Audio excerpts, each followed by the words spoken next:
भूमि तथा पट्टे के आवंटन का निरस्तीकरण और साथ ही जानेंगे कि आवंटन के निरस्तीकरण के लिए क्या परिसीमा होती है और कलेक्टर के द्वारा भूमि पर आवंटन की जांच कैसे होती है। आज की इस वीडियो में हम विस्तार से जानेंगे उत्तर प्रदेश राजस्व संहिता 2006,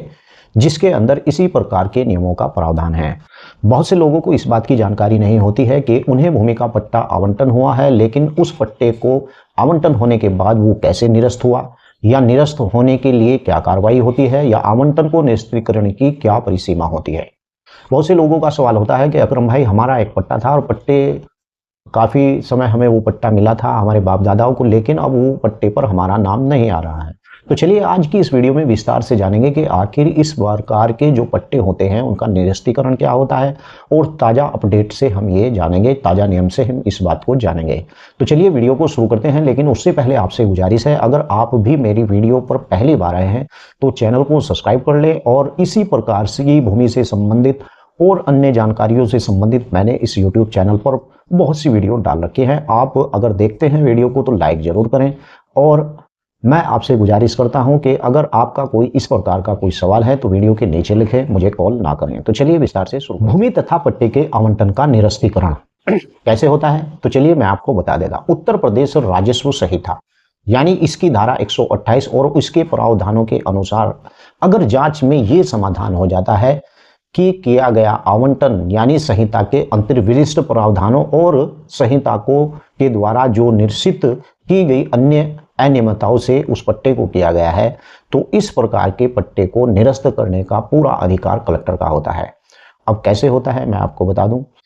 मान लीजिए कि आपके गांव में किसी प्रकार का कोई भूमि का आपको पट्टा हुआ है और उस पट्टे में आपके परिवार की आय ज़्यादा है और आपके परिवार से कोई सरकारी नौकरी करता है, या फिर आपके परिवार के जो बच्चे हैं या फिर आपके जो पिता है उनकी अच्छी खासी इनकम है, या फिर आपके परिवार का कोई व्यक्ति यानी कि अच्छी कमाई करता है लेकिन जानबूझकर उसे पट्टे के आवंटन में उसका नाम रख दिया गया है। इस प्रकार की जांच होती है और साथ में ये भी जांच होती है, कलेक्टर इस बात की भी जांच करता है कि जो पट्टा आपको दिया गया है क्या आप ग्राम पंचायत के सदस्य तो नहीं हैं, या आप ग्राम प्रधान के परिवार से तो नहीं हैं, या आप ग्राम पंचायत सदस्य के परिवार से तो नहीं हैं। अगर इस प्रकार की कोई अनियमितता आवंटन में पाई जाती है, यानी कि इस प्रकार की कोई अनियमितता आवंटन के दौरान पाई जाती है, तो आप समझ लीजिए कि इस प्रकार का जो पट्टा होता है उसे कलेक्टर पूरे तरीके से निरस्त भी कर सकता है। बात करते हैं आवंटन के निरस्तन की क्या परिसीमा होती है। मैं पहले आपको बता दूं कि इस मामले में माननीय इलाहाबाद उच्च न्यायालय के द्वारा यह अभिनिर्धारित किया गया था कि किसी भी भूमि के आवंटन को उत्तर प्रदेश राजस्व संहिता 2006 की धारा 128 के प्रावधानों के अनुसार यानी पट्टे के आवंटन की तारीख से 5 वर्ष के अंदर, अगर 5 वर्ष की उसकी पूरी लिखी हुई है अवधि जो आपको पट्टे का आवंटन होता है, बार बार गिरता है, अगर पट्टे का आवंटन के ऊपर आपकी डेट लिखी हुई है कि ये पट्टा आपको 5 साल तक दिया जाता है, तो 5 साल के बाद उस पट्टे को निरस्त समझा जाएगा। और यहाँ पर तक कि अगर आपका पट्टा निरस्त हो चुका है, भले ही आपका नाम चल रहा है, तो ये मत समझिए कि वो पट्टा आपका है। अगर किसी पट्टे पर धारा 131 ख के आधार पर यानी उस पर मालिकाना हक मिल जाता है, तो वही पट्टा आप समझ लीजिए कि आपको उस पर मालिकाना हक मिल गया है। अन्यथा अगर आपको इस प्रकार का कोई भी पट्टा है, चाहे असामी भूमि का पट्टा हो या फिर आवंटन का कोई या फिर सरकारी पट्टा हो, अगर इस प्रकार का पट्टा है तो आप समझ लीजिए कि उस पट्टे को सरकार आपसे कभी भी ले सकती है, यानी कि वो पट्टा कभी भी ग्राम पंचायत में जा सकता है। और बाकी बात मैं आपको बताऊं कि कुछ ऐसे लोग हैं जिन्हें भूमि के बारे में जानकारी नहीं होती है और वो असामी का जो पट्टा होता है, असामी का पट्टा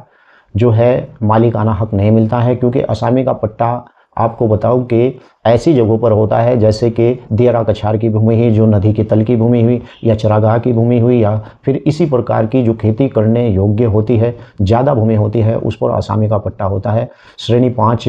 चरागाह की भूमि का पट्टा होता है। तो इस प्रकार के जो पट्टे होते हैं जो खेती करने के लायक होते हैं, उन पट्टों की जो परिसीमा होती है 5 से 10 साल होती है। अगर पट्टे की परिसीमा 5 साल है तो 5 साल के बाद भले ही आपका नाम उस पर रहे, लेकिन वो पट्टा निरस्त के द्वारा भूमि पर पट्टे की जांच। सबसे पहले आपको बता दूं कि जब ग्राम पंचायत के अंदर ग्राम पंचायत भूमि प्रबंधक समिति, जिसके अधिकार में ग्राम पंचायत की सभी जमीनें होती हैं, जब वो आवंटन करती है, आवंटन होने के बाद वो प्रस्ताव सीधा कलेक्टर के पास जाता है और इस मामले में माननीय इलाहाबाद उच्च न्यायालय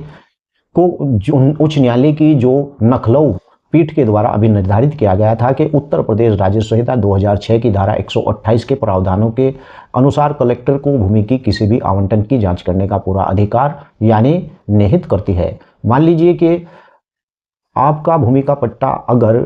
चला गया, आपके गांव में इस प्रकार से आवंटन हुआ और आवंटन होने के बाद वो भूमि का पट्टा प्रस्ताव लगाकर साथ और कलेक्टर के पास चला जाता है। कलेक्टर इस बात की जांच करता है कि कहीं पर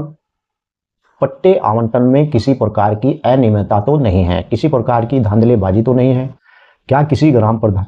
के परिवार का कोई सदस्य पट्टे के आवंटन में भाग ले रहा है। कलेक्टर इस बात की भी जांच करता है कि क्या ग्राम प्रधान ने लोगों से पैसे लेकर इस प्रकार के पट्टे किए हैं। कलेक्टर इस बात की भी जांच करता है कि क्या इनके परिवार संपन्न हैं या असंपन्न परिवार हैं, क्या ये लोग गरीबी रेखा के नीचे आते भी हैं या नहीं आते हैं, क्या इन लोगों के पास ग्राम पंचायत के अंदर इस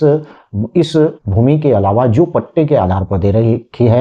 देने जा रहे हैं, इसके अलावा भी क्या इन लोगों के पास और जमीन है, क्या किसी परिवार का कोई सदस्य सरकारी नौकरी में तो नहीं है। इस प्रकार की वगैरह वगैरह जांच होने के बाद कलेक्टर उस पर मोहर मारता है और कलेक्टर को अगर इस बात की भनक लग जाती है कि ये आवंटन गलत है तो पूरे आवंटन की प्रक्रिया को कलेक्टर को निरस्त करने का पूरा अधिकार। मरघट की भूमि का भी पट्टा हो सकता है। वर्तमान मामले में माननीय इलाहाबाद उच्च न्यायालय के द्वारा यह अभी निर्धारित किया गया था कि यदि कोई भूमि यानी